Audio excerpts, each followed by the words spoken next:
All right, I know Blake is a hard out at the end, but we'll take as many questions as we can. Who has the first question? I'll start with Kirsten. Blake, I know you're someone who likes to take in a lot of information before each start. When you look at just the outing that you had against the Blue Jays in August, compared to kind of what you've been seeing and preparing for now, without giving anything away, what stands out to you as to how different this lineup just could be if you think it is? Yeah, I mean, they got a lot of confidence right now. They're doing a good job of just like each at bat, like fueling off of each other. And yeah, I was able to watch some games and really watch them. And no, I mean, they've always been a good lineup. Bat to ball's good. So yeah, I'm excited for the challenge. Other questions? Got Russ on right up front. Hey Blake, you obviously pitched in a World Series before, but going into this one, how does the night before compare to maybe that first time? Yeah, I mean, for me personally, it's just everything gets quiet and focused, and just start processing what you want to happen, what you're going to face, and just start, building from that. Other questions? We'll go to Ron up on Blake's left. For Toronto, Trey will be making his 7th ever big league start. I think your 7th start, you got your first ever road win at Coors Field. How unprepared do you think you would have been back then being thrown into a game like tomorrow's? I don't know. I don't know his journey versus what my journey was to get to the big leagues. Maybe he's pitched in a lot of games that have prepared him for it. I mean, I know he's been doing good with the playoffs, had a really good game, and a tough one, and a decent one. So, I don't know. There's just so much, he's facing a Dodgers lineup that's really good. How's he going to react to that? There's so many questions. And I don't know him personally, so I don't know, like, the makeup, but it's definitely a difficult task for him. Just looking at yourself, how much more do you know about pitching in the major leagues now than you knew then? Yeah, I was a baby. Yeah, I'm night and day different. Just experience is everything. It matters, and it's what makes pitchers really good. It's just time. Thank you. We'll stay in the same row. 2 over.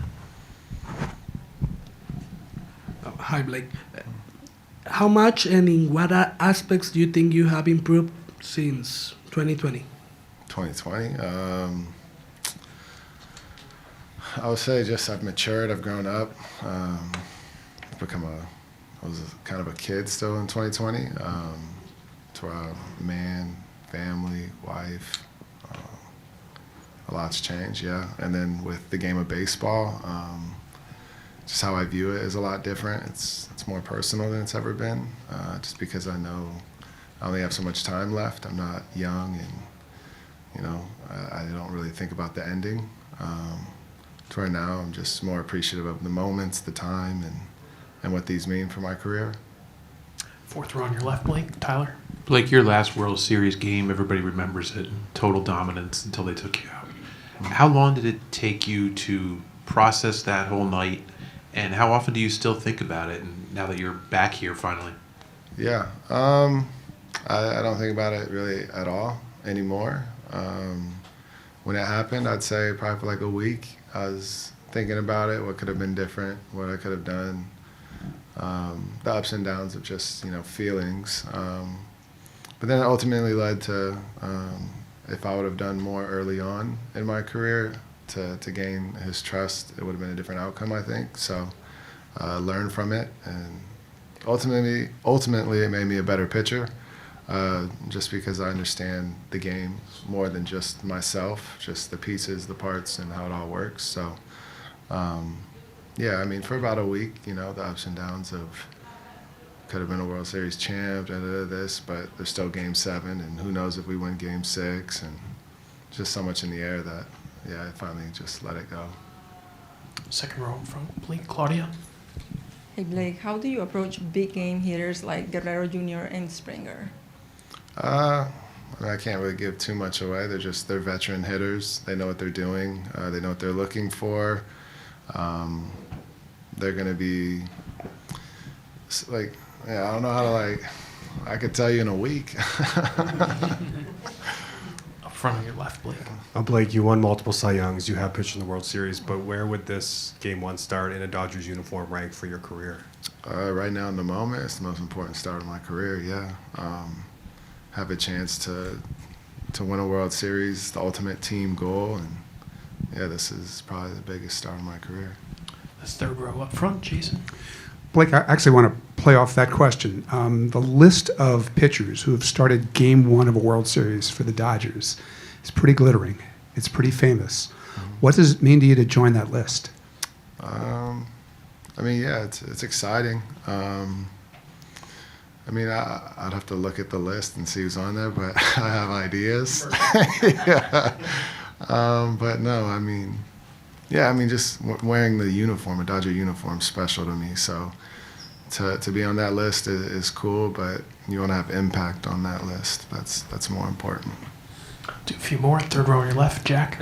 At the start of the playoffs, you talked about wanting to challenge yourself in this environment against the best players. I mean, what have you kind of learned going through these starts, and how much fun have you had just being in this kind of environment and pitching at this level, and all the little things that go into having successful postseason starts, being able to do that? Yeah, you're just learning. Each start, you just learn. You go through the game, you dissect what you like, what you don't like, where you got lucky, or maybe you didn't get lucky, but you're just trying to find a way to get better, and you're trying to understand, what's the hitter trying to do. So it's the most important thing to pitching is understand what's their plan. How do you figure that part out? And then you have environments. You play on the road. When you're younger, you can let it spiral and get to you. As you get older, you just understand it's an environment, and how are you going to take it? Are you going to be a part of it? Are you going to enjoy it? Or you just kind of learn from it. But for me, I mean, this has been amazing. I pitched in Philly, Milwaukee. Both were great crowds, electric. I saw the crowd Game 6 and 7 here. Watched both of those games fully, and was really impressed with the crowd here as well. So I can't wait. I'm excited. It's going to be great energy, good baseball, two really good teams. Yeah, I just can't wait to be a part of it. Do two last ones, Fabian. Yeah, Blake, you always kind of talk about the idea of reading swings and sort of pitching off of that. How did you go about developing that? Is there anyone that sort of helped you along the way, like how to read swings, how to read hitters, and sort of how to apply that in the middle of a game? Yeah. I mean, I've always loved watching the game. I've always loved baseball. I think that's the first part.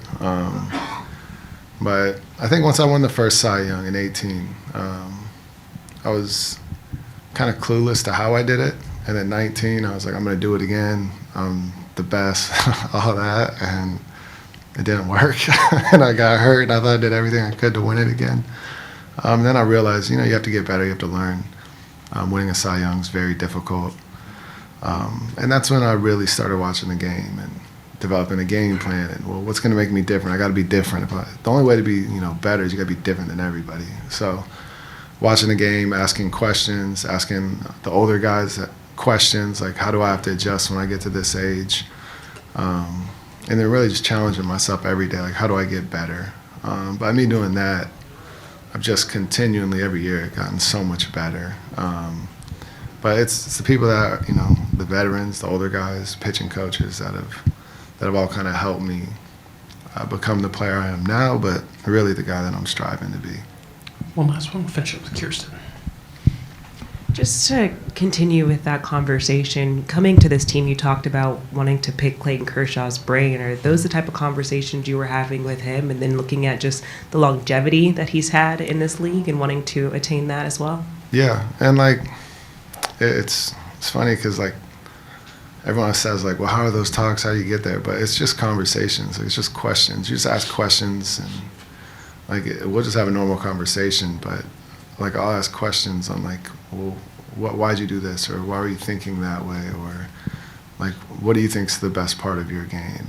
And then you ask that question, he replies, and then it's like, okay, well, how can you piece that to your game, and like, what does that look like to you? Because ultimately, like, you're building the best version of you, so you have to figure that part out. But Kershaw, like, the best thing that he does is he competes. Like, he could have nothing and he'll find a way to dominate because he's just so competitive. And it's like, how do you learn that? Like, it's, you got to ask questions, but then you got to figure out, like, what part of, like, how can you do that? And that's the tough part. All right, Blake, thanks so much. Great to have you back to the World Series. Appreciate it. All right, welcome back to the World Series. Who has the first question? We'll start with Kirsten on your left, Dave. Dave, the Dodgers just announced that Alex Vesia is away from the team with his wife, Kayla. Just keeping the focus on the World Series in baseball, what does this mean for the bullpen and for the roster, and how you guys can find a way to replace someone just who's been so valuable for the group right now? Yeah, you know what? I think right now we're in the mode of trying to,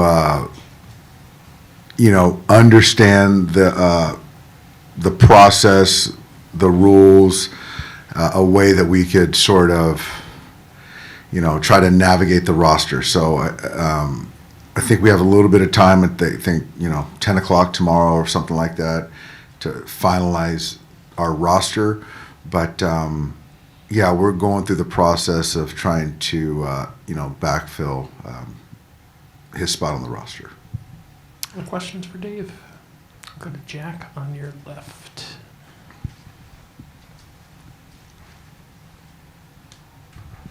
So just to clarify that, are you anticipating he won't be available this series, or is there a way that maybe if it's like a bereavement situation or something like that, you could add him later? You know what, honestly, Jack, I think we're just going day to day with really no expectations. Go to Alden over there. Oh, Kevin. Dave, with you guys having been here before and having a lot of veterans players on the team, and the Blue Jays, most of their guys seem kind of, really excited just to be here. Is there an advantage one way or the other? I mean, to them it's all new and they're very excited about it.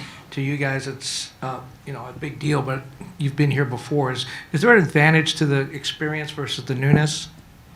First off, we're very excited to be here as well. I think that some part of it you could argue that the naivete, the inexperience is a good thing. But I feel that the ability to manage moments, your heartbeat,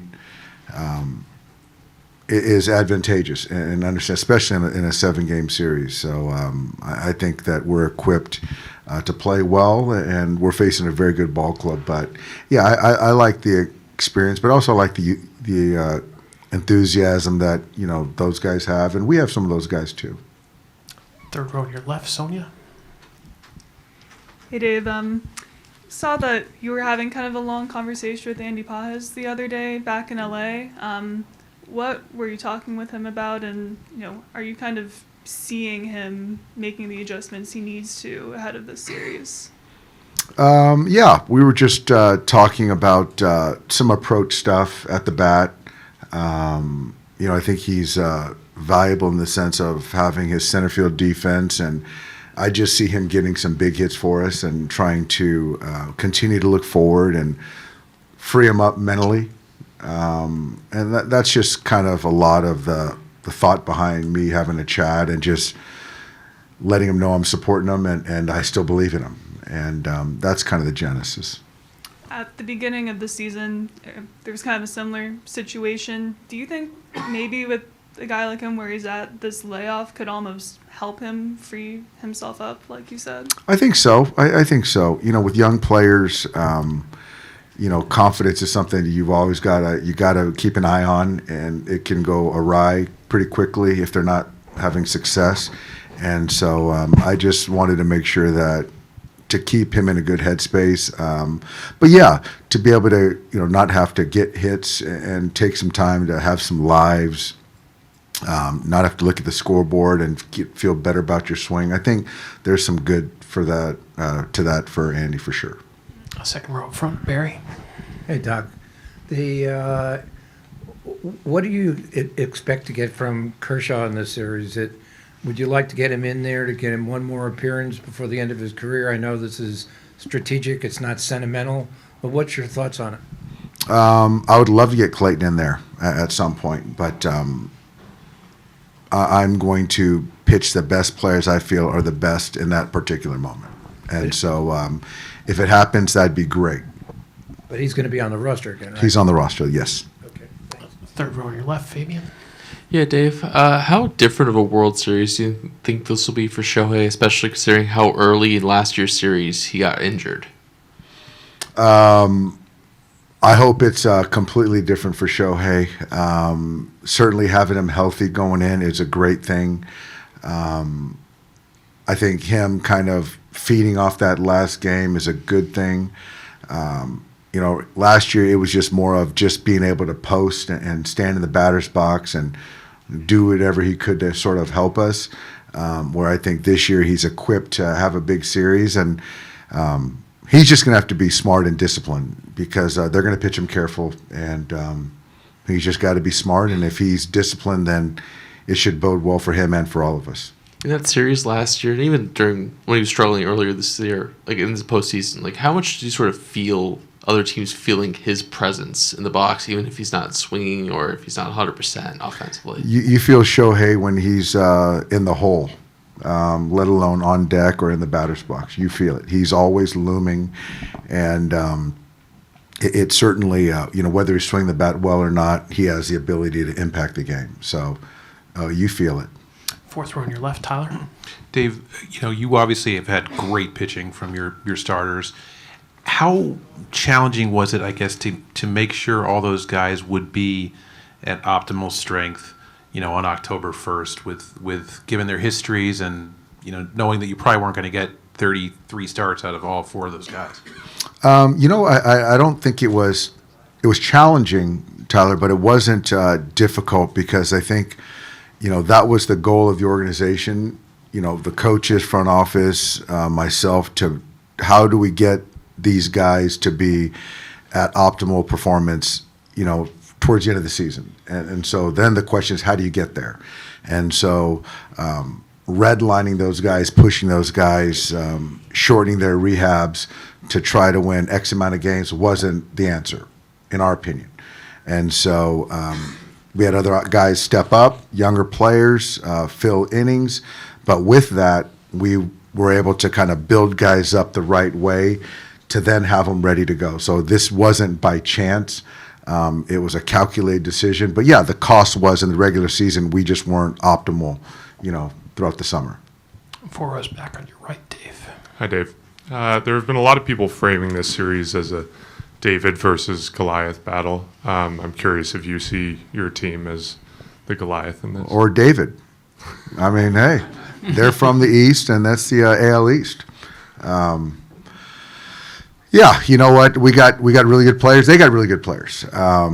So the great thing about baseball is anything can happen. This is it's going to be a great series. These guys are on a high right now. So we're expecting a battle. And so we certainly don't see it that way. Second row on your left, Dave. Hi, Dave. As a player, you share the clubhouse with really great players, and you also face good pitchers. As a manager, you have managed really great pitchers, and you have faced really great pitchers. Saying that, do you think that the one you have is the best rotation you have seen in your MLB career? Yeah, I think for me as a player coach, it's the best that rotation I've been a part of. But when you're talking about the Braves in the '90s, you're talking about Hall of Famers, and so we still got some work to do. But I'm really, it's really good having healthy starters. And like I've said all along, it's just the goal is to let your best pitchers, take down the most outs. And because they're throwing the baseball the way they are, it kind of sets everything else up. 2 people more to the left. Ron? Do you anticipate staying with Glasnow for 3 and Ohtani for 4? Haven't completely, landed on that one, but most likely. Third row on your right, Dave. Hi, Dave. Hi, Jay. I have two questions. One, do you still expect the same pitchers for this series? And two, when you win the championship series, you mentioned that let's win 4 more wins and ruin the baseball. Do you feel like you became a villain? Jay.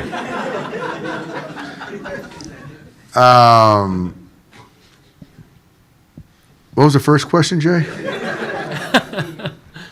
I mean, how many pitchers are going to bring this series? Yeah, I think we're going to go the same kind of similar roster. Similar. There might be a couple little tweaks, Jay. I don't feel like I'm the villain. I was just poking fun at some people that said that the Dodgers were ruining baseball. Clearly, I don't believe that. I think that baseball is in a great place right now. Very great players, very exciting. Viewership is up. This is going to be a great World Series. So I was just having a little fun with people that said that about the Dodgers, but I hope I'm not the villain. Do a couple more. Second row on your right, Dave. Hi there. It's the World Series. You're in Toronto. Do you have any special memory in Canada? I love Toronto. Toronto's a great city, great people. Canada's a great country.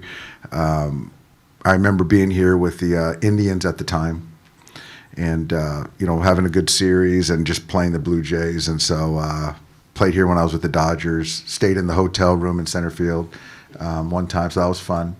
But yeah, I have nothing but fond memories, yes. Standing against the wall on your right, Doc. Hi, Dave. At this point of the World Series, do you think you have a stronger team than the last year? Yes, I do. I do. I think that, Shohei is healthy, as we mentioned. The starting staff is in much better shape. And position player-wise, we're healthy. So, yeah, I do. One or two last ones for Doc. All right, we'll finish up with Claudia. If we can just get her the microphone in the middle. Hi, Dave. Do you expect your starting rotation go deep in this World Series? I do. I do. I expect them to pitch well, yes. All right, Dave, if you're a villain, you're a very friendly one, so thank you. Thanks, Jay.